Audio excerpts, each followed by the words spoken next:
कहानी की शुरुआत में हम हेनरी पापिलोन नाम के एक आदमी को देखते हैं जिसे फ्रांस का हर एक शहरी जानता है और लोगों की नजरों में वो एक सीधा सादा शरीफ इंसान समझा जाता है। लेकिन पापिलोन कोई आम इंसान नहीं, बल्कि वो एक बहुत ही शातिर चोर है जो आज भी वो एक बहुत ही अमीर आदमी के घर में घुसकर उसके तिजोरी से करोड़ों के हीरे चुरा लेता है। हीरे चुराने के बाद वो जल्दी से खिड़की से नीचे आता है और सीधा एक क्लब में पहुंचता है जहां पापिलोन का बॉस उसका इंतजार कर रहा था। दरअसल पापिलोन चोरी अकेले नहीं करता था, बल्कि इस चोरी के काम में उसका बॉस इसकी मदद किया करता था, क्योंकि पापिलोन चोरी करते हुए जब पकड़ा जाता तब उसका बॉस इसे पुलिस से छुड़ा लेता। इसीलिए पापिलोन चुराए गए हीरो में से आधा हिस्सा अपने बॉस को देने जाता है। लेकिन पापिलोन जब वहां पहुंचता है तो वो देखता है कि उसका बॉस एक आदमी की बुरी तरह से पिटाई कर रहा है। इसके बाद बॉस पापिलोन के पास आता है और वो उस आदमी की तरफ इशारा करते हुए पापिलोन से कहता है कि जो भी मुझे धोखा देगा उसका यही हाल होगा। दरअसल जिस आदमी की पिटाई हो रही थी उसने चुराए गए पैसों में से कुछ पैसे अपने पास रख दिए थे, इसीलिए उसकी पिटाई हो रही थी। इसके बाद बॉस पापिलोन से कहता है कि तुम मेरे लिए क्या लाए हो। तब पापिलोन चुराए गए हीरे उसके सामने रख देता है। चमचमाते हीरे देखकर बॉस पापिलोन से काफी खुश होता है और मजाक में बॉस पापिलोन से कहता है कि क्या तुमने भी उस आदमी की तरह अपने पास कोई हीरा तो छुपा कर नहीं रखा। जिस पर पापिलोन मुस्कुराते हुए जवाब देता है कि मैंने अपने लिए बड़े वाले हीरे अपने पास रख लिए हैं। यह सुनकर उसका बॉस भी हंसने लगता है और पापिलोन से कहता है कि मुझे तुम पर पूरा यकीन है कि मुझे तुम धोखा नहीं दे सकते। इसके बाद पापिलोन क्लब से निकलकर सीधा अपनी गर्लफ्रेंड के पास जाता है जिसका नाम नेनेट है। ये दोनों एक दूसरे से बहुत प्यार करते हैं और यहाँ पापिलोन चुराया गया एक हीरे का नेकलेस नेनेट को देता है। साथ ही वो कुछ हीरे भी नेनेट के हाथ में थमा देता है, जिससे हमें पता चलता है कि पापिलोन ने चुराए गए हीरों में से सारे हीरे अपने बॉस को नहीं दिए, बल्कि उसने अपने पास कुछ हीरे छुपा कर रख दिए थे। अब यहाँ हम देखते हैं एक आदमी छुप कर इन पर नजर रख रहा था, जो कि असल में बॉस ने इस आदमी को पापिलोन का पीछा करने को कहा था। और यहाँ उस आदमी को पता चल जाता है कि पापिलोन ने बॉस को धोखा देकर अपने पास कुछ हीरे छुपा कर रख दिए थे। लेकिन पापिलोन को इस बात की कोई खबर नहीं थी कि कोई उसका पीछा कर रहा है। इसके बाद ये दोनों अपने घर चले आते हैं और सो जाते हैं। अगली सुबह जब इनकी आंख खुलती है तो नेनेट पापिलोन से कहती है कि मुझे यहाँ पर नहीं रहना, मुझे गांव जाना है जहां हम दोनों एक सुकून भरी जिंदगी गुजारेंगे।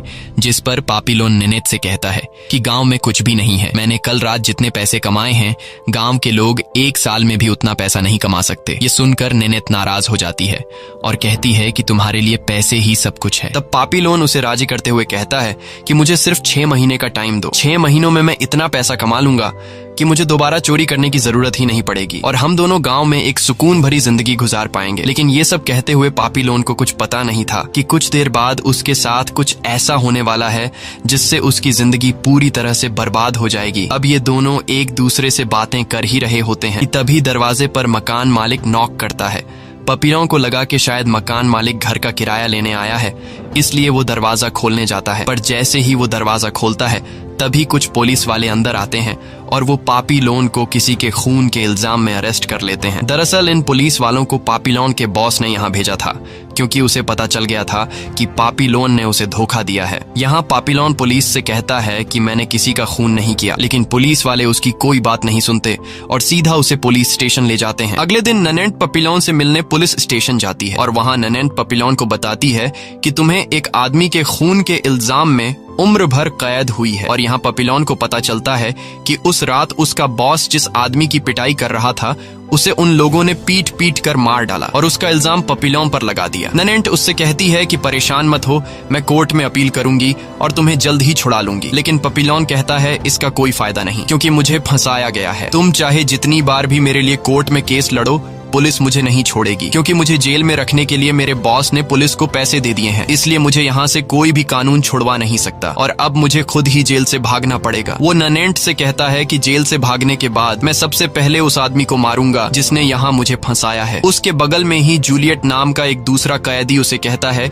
कि अगर तुम्हें यहाँ से भागना है तो तुम भाग सकते हो, लेकिन यहाँ से भागने के लिए तुम्हें बहुत सारे पैसों की जरूरत होगी। इसके बाद उन सभी कैदियों को मेडिकल के लिए ले जाया जाता है और उन्हें जेल की यूनिफॉर्म पहनाकर एक साथ लाइन में खड़ा किया जाता है। वहां पर बहुत सारे कैदी थे, लेकिन जूलियट पापिलोन को एक खास आदमी की तरफ इशारा करते हुए कहता है कि इस आदमी का नाम लुइस है और वो एक करोड़पति है, क्योंकि वह यहाँ आने से पहले करोड़ों रुपए के जाली कागजात बनाया करता था और अब भी उसने अपने पास ढेर सारे पैसे छुपा कर रखे हैं। जूलियट पापिलोन से कहता है लेकिन वह यहाँ ज्यादा दिन जिंदा नहीं रह पाएगा, क्योंकि उससे पैसे छीनने के लिए यहाँ के कैदी उसे मार डालेंगे। मेडिकल होने के बाद सभी कैदियों को जेल के कपड़े पहनाकर शहर के रास्ते से जेल ले जाया जाता है। अब यहाँ रास्ते में लोइस की बीवी एक वकील के साथ लोइस से मिलने आती है, जो लोइस से कहती है कि तुम परेशान मत हो, और वह लोइस से वादा करती है कि वकील की मदद से मैं तुम्हें कुछ ही हफ्तों में जेल से छुड़वा लूंगी। अब यहाँ सभी कैदियों को समुद्र में बनी जेल में ले जाने के लिए एक शिप में बैठाया जाता है, और जब सभी कैदी शिप में बैठ जाते हैं तब पापिलोन सीधा लोइस के पास आता है और लोइस से कहता है कि इस जेल में बहुत से खूंखार कैदी हैं जो तुम्हारी जान के पीछे पड़े हैं, क्योंकि वो तुमसे पैसे छीनना चाहते हैं। लेकिन अगर तुम चाहो तो मैं तुम्हारा बॉडीगार्ड बन सकता हूँ। मैं तुम्हारे सोते जागते हर वक्त तुम्हारी रक्षा करूंगा, लेकिन तुम्हें इस काम के लिए मुझे पैसे देने होंगे। ये सुनकर लोइस मुस्कुराता है और कहता है कि मुझे तुम्हारी मदद की कोई जरूरत नहीं, क्योंकि यहाँ मेरी सेफ्टी के लिए गार्ड्स हैं। लेकिन उसका ये भरम जल्द ही टूटने वाला था, क्योंकि वह कभी जेल की वहशीपन से रूबरू नहीं हुआ था। और जैसे ही रात होती है तब सभी कैदी सो जाते हैं, लेकिन जब आधी रात होती है तब किसी आहट से लोइस की आंख खुल जाती है और वो देखता है कि एक आदमी उसके बगल वाले कैदी का गला काटकर उसे मार देता है, और उस कैदी ने जो पैसे अपने पास छुपा कर रखे थे वह उससे छीन लेता है, और उन पैसों में से कुछ पैसे वह लंबा चौड़ा आदमी वहीं पर फेंक देता है। कुछ देर बाद वहां एक गार्ड आता है और उस लंबे चौड़े आदमी ने जो पैसे फेंके थे वह गार्ड उन पैसों को उठा लेता है। यह सब देखकर लोइस बहुत ज्यादा डर जाता है और अब जाकर उसकी अक्ल ठिकाने आ जाती है। लोइस समझ जाता है कि यहाँ उसकी जान को खतरा है, क्योंकि उसके पास ढेर सारे पैसे हैं, और उसने देखा कि यहाँ के गार्ड्स भी कैदियों के साथ मिले हुए हैं। सुबह होते ही लोइस सीधा पपिलोन के पास जाता है और पपिलोन से कहता है कि मैं तुम्हें पैसे देने के लिए तैयार हूँ, बस तुम्हें मेरी हिफाजत करनी है। अब पपिलोन को जेल से भागने के लिए पैसों की जरूरत थी, इसलिए वह मान जाता है, और पपिलोन लोइस से कहता है कि जिस दिन मैं इस जेल से भागूंगा तब मैं तुम्हें अपने साथ ले जाऊंगा। लेकिन लुइस मुस्कुराते हुए कहता है कि तुम्हें मेरी टेंशन लेने की जरूरत नहीं है, मैं यहाँ से भागना नहीं चाहता, क्योंकि जल्द ही मेरी बीवी मुझे यहाँ से छुड़ा लेगी। ये सुनकर पापिलोन लुइस से कहता है कि तुम बहुत ही बड़े बेवकूफ हो, तुम्हारी बीवी तुम्हें यहाँ से कभी भी नहीं छुड़ाने वाली है। ये कहकर पपिलोन वहाँ से चला जाता है। अब रात हो जाती है और हम देखते हैं कि वही लंबा चौड़ा कैदी इस बार लुइस को मारने के लिए आ रहा है, लेकिन इससे पहले कि वो कैदी लुइस को मार पाता तभी पीछे से पापिलोन आ जाता है और पापिलोन उस कैदी को बुरी तरह से पीटने लगता है। वो उस कैदी को इतने बुरे तरीके से मारता है कि उसकी हालत खराब कर देता है। फाइट के शोर शराबे से सभी कैदी जाग जाते हैं और शोर शराबे को सुनकर गार्ड्स भी वहाँ पहुँच जाते हैं। गार्ड्स वहाँ पर मौजूद सभी कैदियों के हाथ चेक करते हैं और जब गार्ड्स पापिलोन के हाथों को देखते हैं तो वो पापिलोन के हाथों पर मुक्कों के निशान देखकर समझ जाते हैं कि इसी ने उस कैदी को मारा है। अब सजा के तौर पर गार्ड्स पापिलोन को उल्टा करके बुरी तरह से जंजीरों से बांध लेते हैं और कुछ दिनों के लिए पापिलोन का खाना बंद कर देते हैं। पापिलोन सोच रहा था कि उसकी गैर मौजूदगी में किसी ने लुइस को मार न दिया हो, लेकिन जब पापिलोन सजा से छूटकर बाहर निकलता है तो हम देखते हैं कि पापिलोन ने उस आदमी को इतने बुरे तरीके से मारा था कि उसकी पिटाई को देखकर किसी में भी इतनी हिम्मत नहीं थी कि दोबारा लुइस को कोई हाथ लगा सके। इसके बाद सभी कैदियों को शिप से उतारकर लाइन से जेल की तरफ ले जाया जाता है और कुछ ही देर बाद इन सभी कैदियों को जेल पहुंचा दिया जाता है। ये जेल बहुत ही ज्यादा स्ट्रिक्ट थी, जो समुंदर के पीछे एक आइलैंड पर बनाई गई थी जहां से भाग पाना नामुमकिन था। यहाँ जेल का वार्डन सभी कैदियों को लाइन से खड़ा करके उनसे कहता है कि मुझे पता है कि तुम में से काफी लोग यहाँ से भागने के बारे में सोच रहे होंगे और मैं तुम लोगों को यहाँ से भागने से नहीं रोकूंगा, क्योंकि यहाँ से भागते हुए मेरे गार्ड्स को तुम्हें मारने में मजा आएगा। लेकिन इस बात का ध्यान रखना, यहाँ पर 2 गार्ड्स ऐसे हैं जो हमेशा तुम्हारे ऊपर 24 घंटे नजर रखेंगे और तुम उन्हें कभी चकमा नहीं दे सकते। एक है यहाँ का जंगल, जहाँ पर तुम भूख और प्यास से मर जाओगे, और अगर किसी तरह तुमने जंगल्स को पार भी कर लिया तो तुम्हारा दूसरा दुश्मन है यहाँ का समुंदर और उसके अंदर घात लगाए शार्क्स जो तुम्हें पानी में जिंदा निगल लेंगे। वार्डन सभी कैदियों से कहता है कि मेरी बात को कान खोल कर सुनो, अगर तुमने एक बार भागने की कोशिश की तो तुम्हें 2 साल तक सेल में रखा जाएगा, दूसरी बार भागने की कोशिश की तो 5 साल, और अगर यहाँ किसी ने भी गार्ड्स की जान ली तो उसे मार दिया जाएगा। इसके बाद सभी कैदियों को उनके सेल में लाया जाता है, लेकिन इस जेल में ज्यादा जगह न होने की वजह से बहुत सारे कैदियों को एक ही सेल में सोने के लिए रखा जाता है। पापिलोन देखता है कि इस जेल के कैदी बहुत ही ज्यादा खतरनाक हैं, जो बिना बात के मारने पर उतर आते हैं। इसलिए पापिलोन लुइस से कहता है कि यहाँ तुम अपना ध्यान रखना, क्योंकि अगर यहाँ किसी को पता चल गया कि तुम्हारे पास पैसे हैं तो ये लोग तुम्हें नहीं छोड़ेंगे। इस तरह से दिन गुजरते हैं और फिर महीने, और एक दिन जेल के कई सारे कैदियों को माइनिंग में मजदूरी के लिए ले जाया जाता है, जिसमें लुइस और पापिलोन भी शामिल होते हैं। ये लोग वहाँ भारी भारी पत्थर उठाने का काम करते हैं। अब यहाँ लुइस जब काम कर रहा होता है तो उसके पैसे गिर जाते हैं, जिसके बारे में वह पापिलोन को बताता है। तब पापिलोन तुरंत से उन पैसों को ढूंढने लगता है, क्योंकि उसके वहां से निकलने का वही एक जरिया था। और कुछ देर बाद पापिलोन को वे पैसे मिल जाते हैं। पापिलोन वे पैसे वापस लुइस को दे देता है। ये सब देखकर लुइस को एहसास होता है कि वो फजूल में पापिलोन पर शक कर रहा था।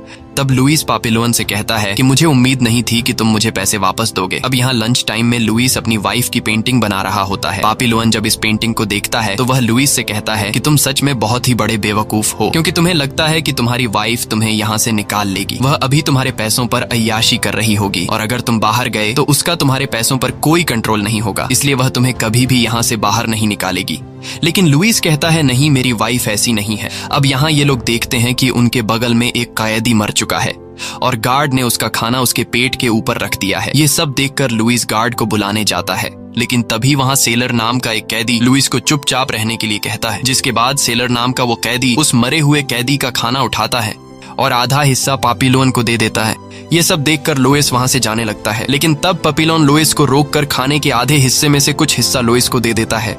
अब यहाँ पर काम खत्म हो चुका था और गार्ड्स इन सभी कैदियों को वापस जेल ले जाने लगते हैं। और तभी पापिलोन देखता है कि एक ट्रॉली कीचड़ में फंस चुकी है, जिसमें कुछ औरतें और एक आदमी है। दरअसल यह सभी औरतें वेश्याएं होती हैं और वो आदमी उनका दलाल होता है, जो जेल के वार्डन के लिए वेश्याएं लाया करता था। अब उनकी ट्रॉली कीचड़ में फंसने की वजह से एक गार्ड कैदियों से कहता है कि धक्का लगाकर उनकी ट्रॉली को कीचड़ से बाहर निकालो। यह सुनकर पापिलोन को उस दलाल के पास जाने का एक अच्छा मौका मिल जाता है। पापिलोन उस दलाल के पास जाकर उससे कहता है कि अगर तुमने मुझे यहाँ से बाहर निकाला तो मैं तुम्हें $2000 दे दूंगा। ये सुनकर वो आदमी हंसता है और पापिलोन की शिकायत करने गार्ड को बुलाने लगता है। तब पापिलोन उसे कहता है कि 4000। ये सुनकर वो आदमी चुप हो जाता है और कहता है कि 4000 नहीं, तुम्हें इस नरक जैसी जिंदगी से निकालने के लिए मैं पूरे 5000 लूंगा। पापिलोन के पास इतने पैसे नहीं थे, लेकिन वो उससे झूठ बोलता है कि ठीक है, मैं इतने पैसों का इंतजाम कर लूंगा। तब वो दलाल कहता है कि मैं 3 दिनों तक यहाँ हूँ और मेरा बोट जेल के दूसरी तरफ है। अगर तुम 3 दिनों के अंदर वहाँ आ गए तब मैं तुम्हें इस जेल से दूर समंदर पार ले जाऊंगा। इसके बाद ये सभी कैदी जेल वापस आ जाते हैं और जब ये सभी अपने सेल में बैठे होते हैं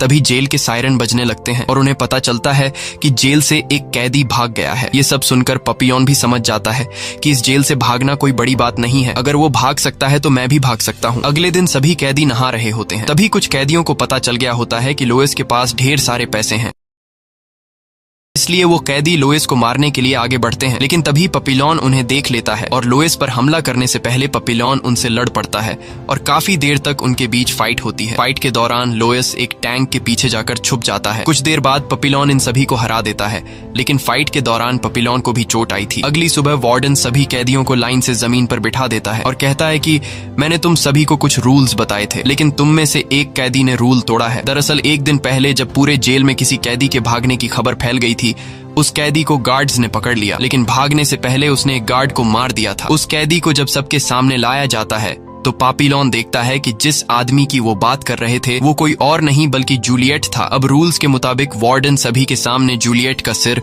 उसके शरीर से अलग कर देता है। ये सब देखकर सभी कैदी बहुत ज्यादा डर जाते हैं। अब यहाँ वार्डन पापिलोन को जूलियट की बॉडी जंगल में फेंकने के लिए कहता है और जूलियट की बॉडी को पकड़ने के लिए अपने साथ एक साथी चुनने को कहता है। पापिलोन लुइस को चुनता है। इसके बाद पापिलोन और लुइस बॉडी को पकड़कर गार्ड के साथ जंगल में आते हैं। काफी देर तक जूलियट की बॉडी उठाने की वजह से लुइस थक चुका था, इसलिए लुइस नीचे बैठ जाता है। तब गार्ड लुइस को कोड़े मारकर बॉडी उठाने को कहता है, लेकिन लुइस गार्ड की बात नहीं मानता। तब वो गार्ड लुइस पर कोड़े बरसाना शुरू कर देता है, जिसे देखकर पापिलोन को गुस्सा आ जाता है और वो एक पत्थर उठाकर उस गार्ड के सर पर दे मारता है, जिसके बाद वो यहाँ से भागने लगता है। तब गार्ड्स भी उसका पीछा करते हैं और उस पर गोलियां चलाने लगते हैं, लेकिन पापिलोन जल्द ही पास की नदी में कूदकर उनसे दूर चला जाता है और नदी से तैरते हुए सीधे उस दलाल के पास जाता है जो उसके किनारे पर बोट लेकर इंतजार कर रहा था। पापिलोन उस दलाल से कहता है कि चलो मुझे यहाँ से दूर ले जाओ, लेकिन वो दलाल पापिलोन से पूछता है कि मेरे पैसे कहाँ हैं। तब पापिलोन उसे बताता है कि मेरे पास पैसे नहीं हैं, लेकिन मैं वादा करता हूँ अगर तुम मुझे फ्रांस ले गए तो वहां मैं तुम्हें इतने पैसे दूंगा जितना तुमने सोचा भी नहीं होगा। ये सुनकर वह दलाल जोर जोर से हंसने लगता है और तभी हम देखते हैं कि चारों तरफ से पापिलोन को गार्ड्स ने घेर लिया है। दरअसल यह दलाल जेल के वार्डन से मिला हुआ था। वो दलाल पापिलोन से कहता है अगर तुम मुझे $5000 दे भी देते तब भी मैं तुम्हें यहाँ से नहीं लेकर जाता, क्योंकि वार्डन मुझे तुम्हारी तरह कैदियों को पकड़वाने के 2 गुने पैसे देता है। इसके बाद गार्ड्स पापिलोन को पकड़कर फिर से जेल में ले आते हैं और जब पापिलोन को वार्डन के सामने लाया जाता है तो वार्डन उसे कहता है कि तुम्हारी किस्मत बहुत अच्छी है कि जिस ऑफिसर पर तुमने हमला किया था उसकी मौत नहीं हुई, क्योंकि अगर वो मर जाता तो हम तुम्हारे साथ भी वही करते जो हमने उस कैदी के साथ किया था। अब जिस तरह वार्डन ने कहा था कि जो कोई भी जेल से भागने की कोशिश में पकड़ा जाएगा उसे 2 साल काल कोठड़ी में डाल दिया जाएगा, इसलिए रूल तोड़ने के लिए पापीलोन को काल कोठड़ी में डाल दिया जाता है। काल कोठड़ी एक बहुत ही छोटी सी जगह थी जहां हर वक्त अंधेरा रहता था और यहाँ कैदी को पूरे 2 साल तक बिना किसी से बात किए अकेला रहना पड़ता था। अब यहाँ शुरू के कुछ दिनों में पापीलोन नॉर्मल रहता है, लेकिन जैसे ही कुछ महीने गुजरते हैं पापीलोन का दिमागी संतुलन बिगड़ने लगता है। साथ ही उसे खाने के नाम पर सिर्फ उबला हुआ पानी दिया जाता था, जिसकी वजह से उसका शरीर कमजोर हो गया था। एक दिन वो अपने दरवाजे के निचले हिस्से से देखता है कि कुछ गार्ड्स एक मरे हुए कैदी को घसीट कर ले जा रहे हैं। ये देखकर पापीलोन पूरी तरह से टूट जाता है। कुछ दिन बाद हम देखते हैं कि एक ऑफिसर पापीलोन के सेल में आता है। ये वही ऑफिसर था जिसे पत्थर से सिर पर मारकर पापीलोन ने भागने की कोशिश की थी। वो ऑफिसर पापीलोन पर काफी गुस्सा था और वो ऑफिसर पापीलोन को बुरी तरह से मारकर चला जाता है। पापीलोन की हालत अब काफी खराब हो चुकी थी। काफी लंबे टाइम से अकेले सेल में रहने की वजह से वह अपनी आवाज तक भूल चुका था। एक दिन पापीलोन जब सो रहा था तब एक गार्ड उसके सेल में एक बाल्टी अंदर की तरफ धकेलता है। पापीलोन जब उस बाल्टी को देखता है तो उसमें एक नारियल रखा हुआ था, साथ ही एक लेटर भी था जिसे पढ़कर पापीलोन समझ जाता है कि यह नारियल लोइस ने भेजा है। बहुत दिनों बाद अच्छा खाना खाकर पापीलोन काफी खुश होता है। यहाँ हम देखते हैं कि अगले कुछ महीनों में पापीलोन के शरीर में फिर से जान आ गई थी, क्योंकि अब हर रोज उसे एक नारियल लोइस भेजा करता था और पापीलोन खुद को फिट रखने के लिए हर रोज एक्सरसाइज भी करता था। लेकिन उसके ये अच्छे दिन बहुत जल्दी खत्म होने वाले थे, क्योंकि वार्डन को शक हो गया था कि इतनी भयानक जगह में रहने के बावजूद पापीलोन दिन पर दिन स्ट्रांग होता जा रहा है। और एक दिन हर रोज की तरह पापीलोन जब बाल्टी से नारियल निकालने जाता है तब एक दूसरा गार्ड आकर उस बाल्टी को दरवाजे से वापस बाहर निकालकर चेक करता है और उस गार्ड को अंदर वह नारियल मिल जाता है। ये सब देखकर वो गार्ड उस दूसरे गार्ड को मार डालता है जो पापीलोन के लिए बकेट में नारियल लाया करता था। जिसके बाद वह गार्ड सीधे जाकर वार्डन को बुलाता है। वार्डन पापीलोन के पास आकर उससे पूछता है कि तुम तक यह नारियल हर रोज कौन पहुंचाता था। पापीलोन अपने दोस्त लोइस को बचाने के लिए कुछ भी नहीं बोलता। वार्डन पापीलोन से कहता है कि अगर तुमने उस आदमी का नाम नहीं बताया तो मैं तुम्हारा यहाँ जीना और भी मुश्किल कर दूंगा। लेकिन पापीलोन कुछ भी बताने को तैयार नहीं था, जिसके बाद सजा के तौर पर वार्डन उसका राशन आधा कर देता है। कुछ महीनों बाद वह जेलर फिर से पापीलोन से मिलने आता है। इस बार वार्डन पापीलोन के लिए सूप लाया था। बदले में वार्डन बस उसे नारियल भेजने वाले का नाम पूछता है। वार्डन को लगा कि वो कई दिनों से कुछ न खाने पर सूप को देखकर वो सब कुछ बता देगा, लेकिन पापीलोन खुद सूप पीने के बजाय उल्टा चम्मच से वार्डन को पिलाने लगता है। अब यह देखकर वार्डन बहुत ज्यादा गुस्सा हो जाता है और वार्डन गार्ड से कहता है कि इसके सेल की लाइट हमेशा के लिए बंद कर दो। अब पापीलोन के लिए यहाँ रहना काफी मुश्किल हो गया था। एक तो अकेलापन और ऊपर से काले अंधेरे में टाइम का भी पता न चलना कि दिन है या रात। अब दिन पर दिन पापीलोन की दिमागी हालत खराब होने लगती है और वह खुद से बातें करने लगता है। साथ ही उसे अजीब तरह के डरावने विजन्स आने लगते हैं। पापीलोन इस नर्क जैसी जिंदगी से तंग आकर खुद को मारने की भी ट्राई करता है, लेकिन फिर वह ऐसा करने से रुक जाता है। इस तरह से काल कोठड़ी में रहते हुए पापीलोन के 2 साल पूरे हो जाते हैं और इन 2 सालों में पापीलोन की दिमागी हालत अब पूरी तरह से खराब हो चुकी थी। और जब गार्ड्स उसे बाहर निकालते हैं तो हम देखते हैं कि पापीलोन की बॉडी ने काम करना बंद कर दिया है। जिसके बाद गार्ड्स पापीलोन को हॉस्पिटल ले जाते हैं, जहां उसे लोइस मिलने आता है। लोइस एक ग्रेजुएटेड इंसान होने की वजह से अब वो वार्डन के लिए जेल में कुछ जरूरी डॉक्यूमेंट्स बनाने का काम करता है और वार्डन अब लुइस से काफी खुश रहने लगा था। लुइस जब पापीलोन को देखता है तो उसे अपना दोस्त एक स्ट्रेचर पर बेजान पड़ा हुआ दिखता है। लुइस अपने दोस्त को इस हालात में देखकर बहुत ज्यादा दुखी होता है और वो पापीलोन से माफी मांगता है, क्योंकि उसे लगता था कि यह सब उसकी वजह से हुआ है। वो पापीलोन से कहता है कि तुमने बिल्कुल सही कहा था, मैं यहाँ से कभी नहीं निकल पाऊंगा। मेरी वाइफ ने मुझे धोखा देकर उस वकील से शादी कर ली है और अब वह उसके साथ खुश है। ये सब सुनकर पापीलोन हंसने लगता है और यहाँ हमें पता चलता है कि पापीलोन पागल होने का नाटक कर रहा था। असल में उसकी दिमागी हालत बिल्कुल ठीक थी। लुइस उसे कहता है कि अगर मैं तुम्हारी जगह होता तो शायद इतना सख्ती कभी नहीं सह पाता और वार्डन को सब कुछ उगल देता। तब पापीलोन लुइस से कहता है कि ऐसा नहीं कि मैंने इसके बारे में सोचा नहीं, लेकिन जब जब मैं सच बताने के बारे में सोचता था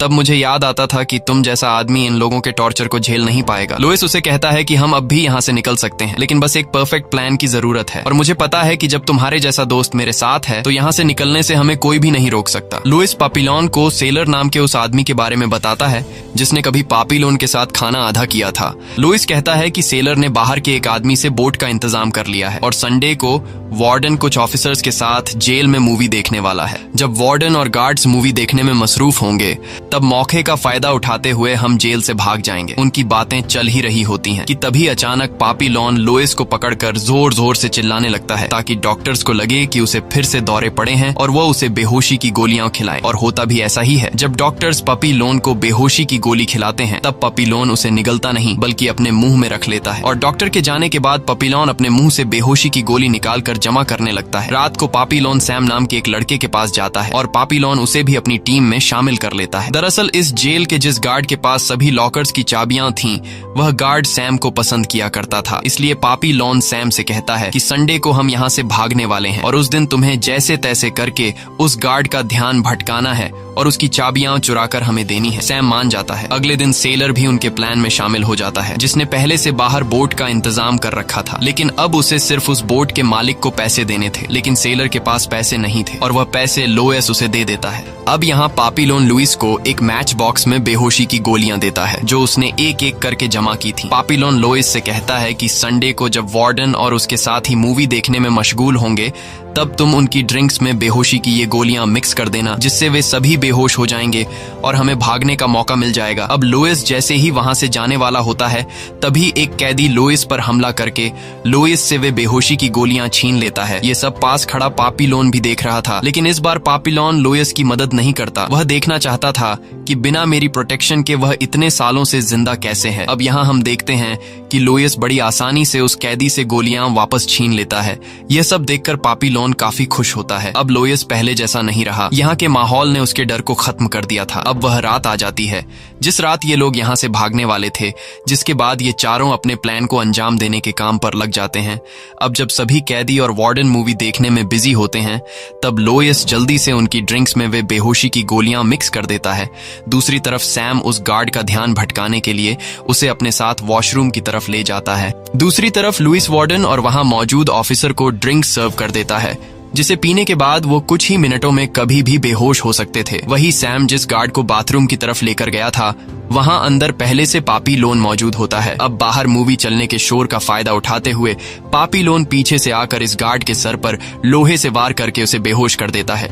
लेकिन कुछ गार्ड्स ऊपर से आने वाले शोर की आवाज सुन लेते हैं, जिसके बाद एक गार्ड ऊपर देखने के लिए आ ही रहा होता है कि तभी वो दवाई असर दिखा देती है और वो गार्ड्स और अंदर मूवी देखने वाले ऑफिसर सभी बेहोश हो जाते हैं। अब ये इनके लिए अच्छा मौका था यहाँ से भागने का। अब प्लान के मुताबिक ये चारों जैसे ही यहाँ से निकलने लगते हैं, तभी अचानक बारिश शुरू हो जाती है और बारिश की वजह से बिजली भी चली जाती है। अब अंधेरे में ये चारों जैसे तैसे करके जेल की दीवार पर चढ़ जाते हैं, जहां हम देखते हैं कि वो सभी एक एक करके दीवार से नीचे कूद जाते हैं। लेकिन जब लुइस की कूदने की बारी आती है, तभी लाइट दोबारा से आ जाती है। अब पकड़े जाने के डर से हड़बड़ाहट में लुइस गलती से एक पत्थर पर कूद जाता है, जिससे उसकी पैर में काफी गहरी चोट आती है। अब लुइस चलने की हालत में नहीं था, इसलिए सेलर कहता है कि इसे चोट लगी है, हम इसे अपने साथ नहीं ले जा सकते। लेकिन पापीलोन लुइस को छोड़ने को तैयार नहीं था, इसलिए पापीलोन सैम की मदद से लुइस को कंधे पर उठाकर ले जाने लगते हैं। कुछ दूर आगे आने के बाद एक आदमी इन पर बंदूक तान देता है। तब सेलर कहता है कि डरो मत, ये वही आदमी है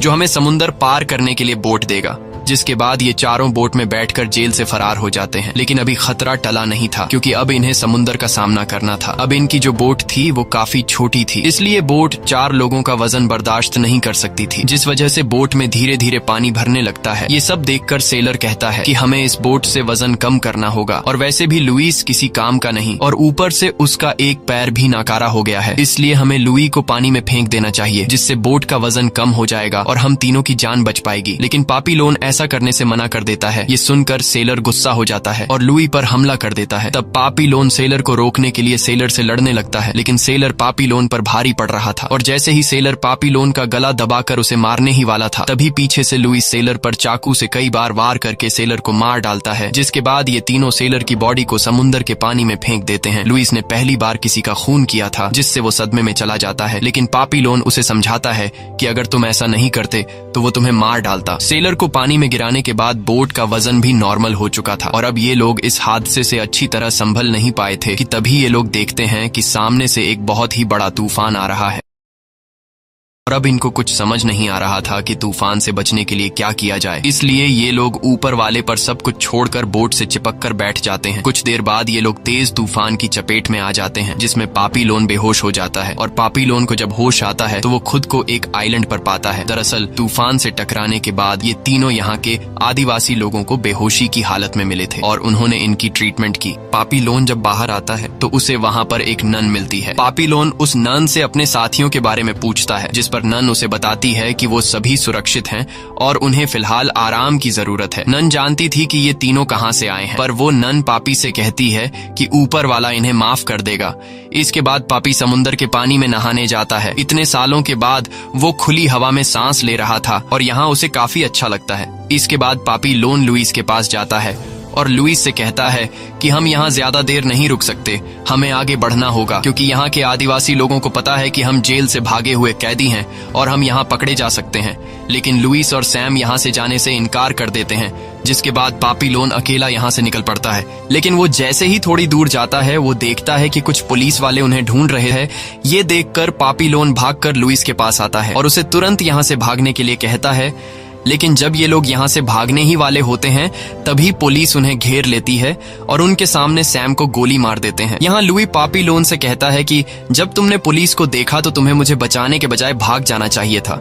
इसके बाद पुलिस इन दोनों को पकड़ लेती है। यहाँ इन्हें पता चलता है कि पुलिस को इनकी खबर उस नन ने दी थी, जिसके बाद पापीलोन को पकड़कर फिर से जेल में लाया जाता है और रूल्स के मुताबिक दूसरी बार भागने के लिए उसे 5 साल के लिए काल कोठरी में डाल दिया जाता है। अब यहाँ हमें सीधा 5 साल बाद का सीन दिखाया जाता है, जहां हम देखते हैं कि पापीलोन वो पहले वाला पापीलोन नहीं रहा, बल्कि अब वो एक जिंदा ढांचा बन गया है और पापीलोन अब बूढ़ा हो चुका है। जिस दिन उसे पकड़ा गया था उस दिन के बाद से उसे हमेशा काल कोठरी में ही रखा गया ताकि ये दोबारा कभी भागने की कोशिश न करे। और आज पापीलोन के काल कोठरी में 5 साल पूरे हो गए थे, इसलिए जेल का वार्डन उसे खुद देखने आता है। वार्डन देखता है कि पापीलोन अभी तक जिंदा है और उसे कहता है कि बहुत कम लोग होते हैं जिनके अंदर तुम्हारे जितनी बर्दाश्त होती है। वार्डन उससे पूछता है कि तुम आखिर किसकी तलाश कर रहे हो कि जिसकी वजह से तुम्हारे अंदर उम्मीद अभी भी बची हुई है। क्या तुम्हें अभी भी लगता है कि तुम यहाँ से भाग सकते हो? लेकिन पापीलोन वार्डन को कोई जवाब नहीं देता, जिसके बाद गार्ड्स उसे ले जाने लगते हैं और पापीलोन को ले जाते वक्त वार्डन उसे देख रहा होता है। इसके बाद गार्ड्स पापीलोन को एक बोट में बिठाकर दूसरे जेल में शिफ्ट करने ले जाते हैं, जिसका नाम डेविल्स आइलैंड है। ये एक ऐसी जेल थी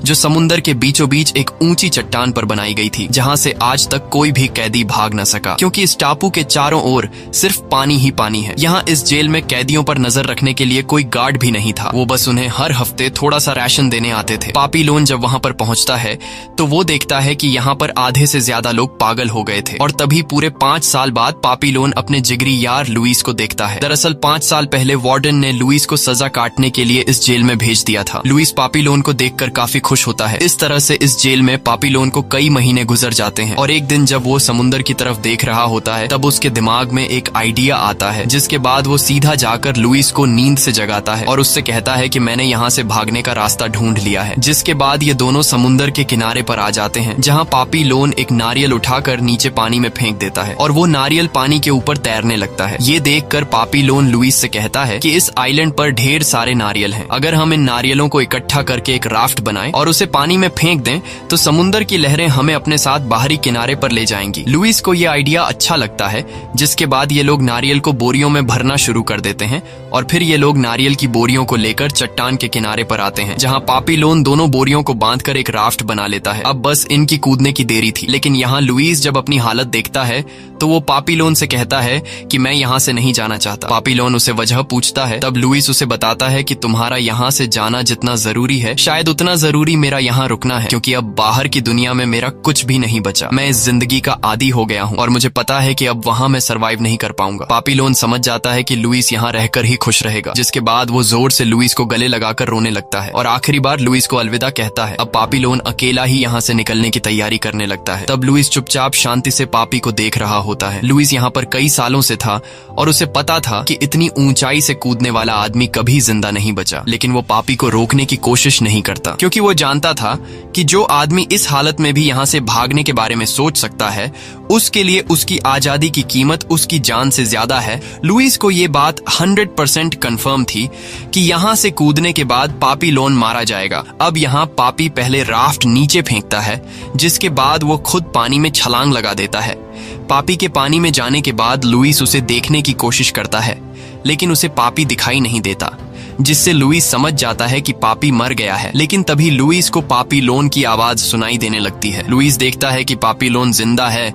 ये देखकर लुइस खुशी के मारे जोर जोर से चिल्लाने लगता है और वह उसे आखिरी बार अलविदा कहता है, जिसके बाद पापी लोन खुद को समुंदर के हवाले छोड़ देता है और समुंदर की लहरें उसे धीरे धीरे बाहरी दुनिया की तरफ ले जाने लगती हैं। मूवी के एंड में हम पापी लोन को एक जहाज में देखते हैं। अब पापी लोन काफी बूढ़ा हो चुका था और पापी अभी भी एक जेल से भागा हुआ कैदी था, जिसकी तलाश में अभी भी पुलिस घूम रही थी। पापी लोन सीधा फ्रांस के एक पब्लिशर के पास जाता है और उसे अपनी पूरी स्टोरी बता देता है। पब्लिशर पापी की पूरी स्टोरी सुनकर काफी इमोशनल हो जाता है और पब्लिशर एक बुक में पापी लोन की पूरी स्टोरी छपवा देता है। इसके बाद हमें असली पापी लोन की तस्वीर दिखाई जाती है। पापी लोन की इस किताब के छपने के बाद पूरी दुनिया पापी लोन की स्टोरी जान चुकी थी और फिर 1970 में फ्रांस की गवर्नमेंट ने पापी लोन को बेगुनाह करार दे दिया और उसे वापस अपने मुल्क फ्रांस में आने की परमिशन दे दी। इसी के साथ ये कहानी खत्म हो जाती है। अगर आपको ये वीडियो अच्छी लगी हो तो हमारे चैनल को सब्सक्राइब और वीडियो को लाइक जरूर कीजिएगा।